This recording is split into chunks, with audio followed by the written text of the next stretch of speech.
Bienvenue dans cette nouvelle édition de l'Africa Tonight. Au sommaire de l'actualité, ouverture du dialogue politique au Togo.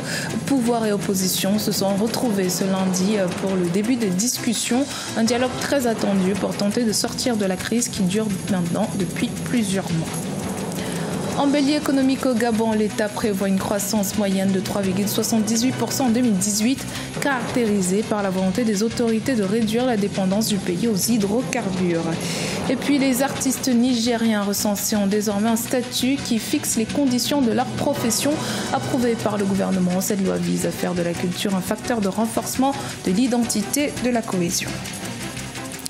Le dialogue pour une issue favorable à la crise sociopolitique du Togo s'est ouvert ce lundi 19 février à Lomé en présence du chef de l'État ghanéen, Nana Akufo-Addo, le président ghanéen, qui a notamment exhorté le pouvoir et l'opposition à œuvrer pour l'intérêt supérieur du Togo. Reportage de notre correspondante Aimé Fakové. C'est un tournant décisif pour l'avènement d'une véritable démocratie au Togo. La coalition des 14 partis politiques de l'opposition et le parti au pouvoir Union pour la République autour d'une table de discussion avec en face d'eux la délégation ghanéenne jouant le rôle de facilitateur. Objectif, trouver une solution durable et efficace à la crise que traverse le Togo depuis plusieurs années. Le dialogue qui a débuté ce lundi va durer 10 jours. Il est venu ici pour assister à un dialogue qui va faire que le peuple togolais a intérêt pour avoir un État démocratique, un État régi par les droits, un État ouvert qui permette le peuple de s'exprimer librement et de choisir leurs dirigeants dans une manière transparente et libre. Je pense que c'est ça qui est le défi de nous tous. À la veille de l'ouverture du dialogue politique, les deux protagonistes ont élaboré un code. Ce document encadrant le dialogue met entre autres en lumière les sujets à l'ordre du jour.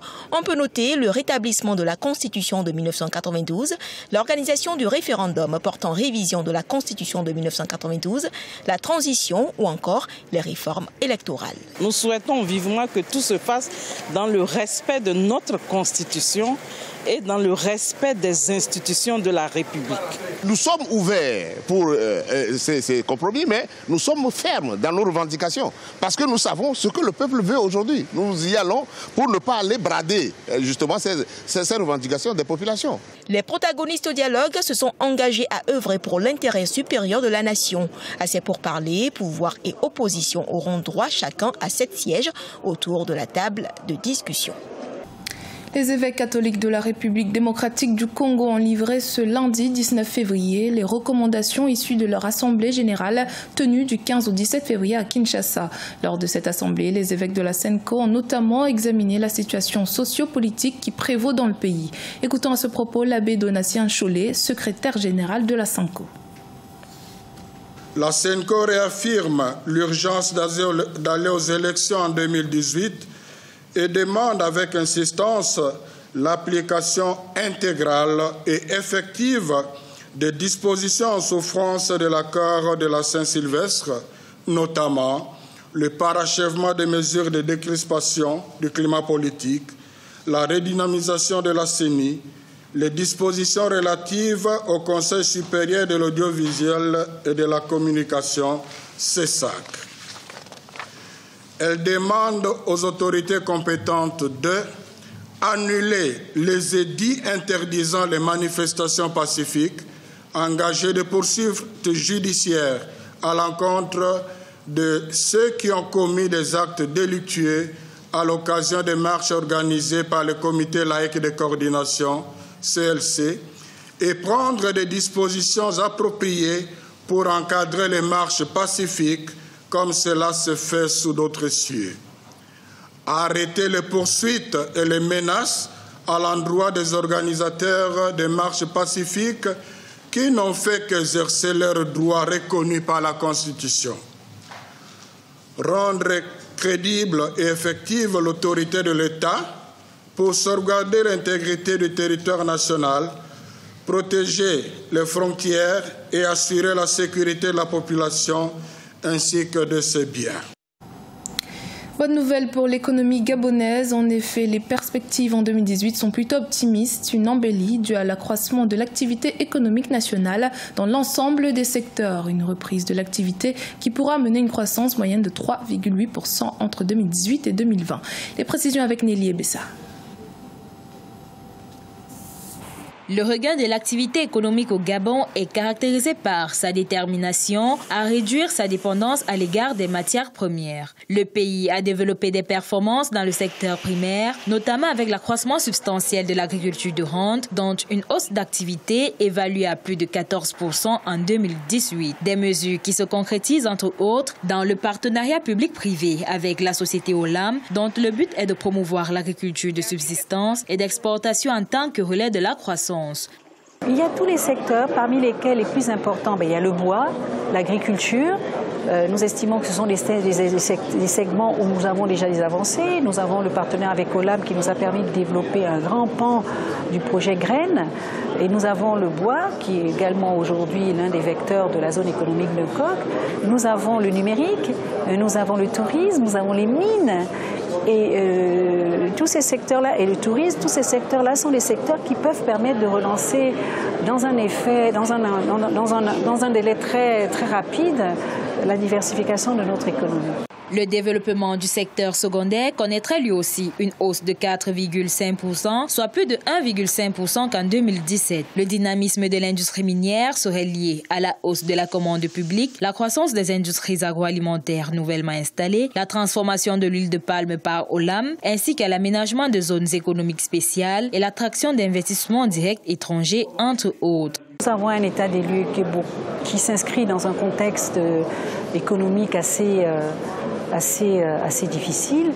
Mais malgré ces difficultés-là, nous avons réussi à créer des écosystèmes qui nous permettent de considérer que nous avons des résultats performants. Nous avons mis en place tout ce qui nous permet d'accompagner nos réformes, sans oublier bien évidemment notre plateforme de dialogue public-privé que nous considérons comme étant l'outil de coopération inhérent à la réussite de la relance de l'économie par le secteur privé. Sans complexe aucun, je pense que rien que notre zone économique et le nouveau port et un certain nombre d'investissements que nous avons faits, nous avons de quoi séduire le plus grand nombre d'investisseurs. Confronté à une grave crise économique due à la chute des cours des matières premières, les perspectives économiques positives du Gabon surviennent au moment où le pays s'engage à éponger 77% de sa dette intérieure. Un signe qui montre que Libreville veut ramener la confiance auprès des entreprises implantées dans le pays et relancer de nombreux chantiers à l'arrêt faute de financement.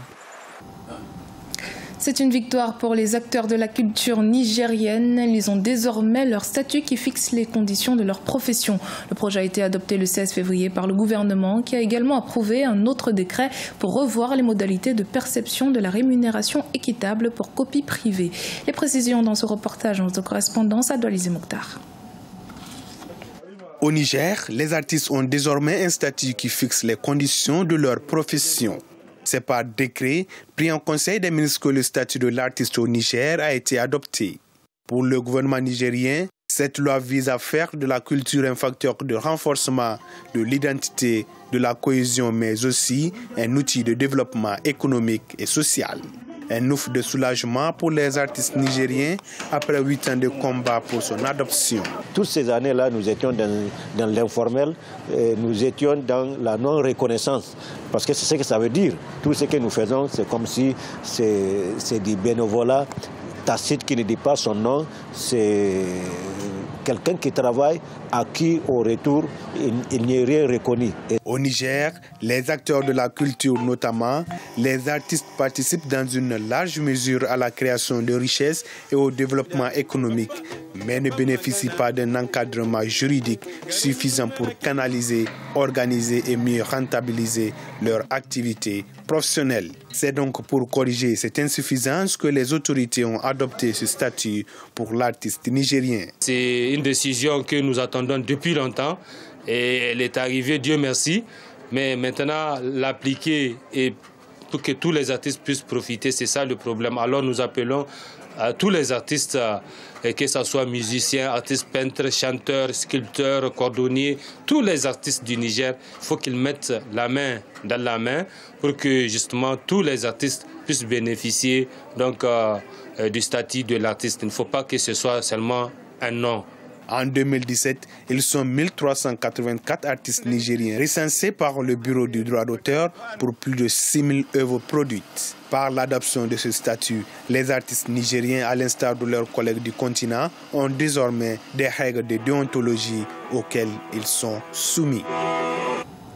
C'était le journal de la rédaction. Merci de votre fidélité. Dans un instant, une nouvelle édition de l'actualité sur Africa 24.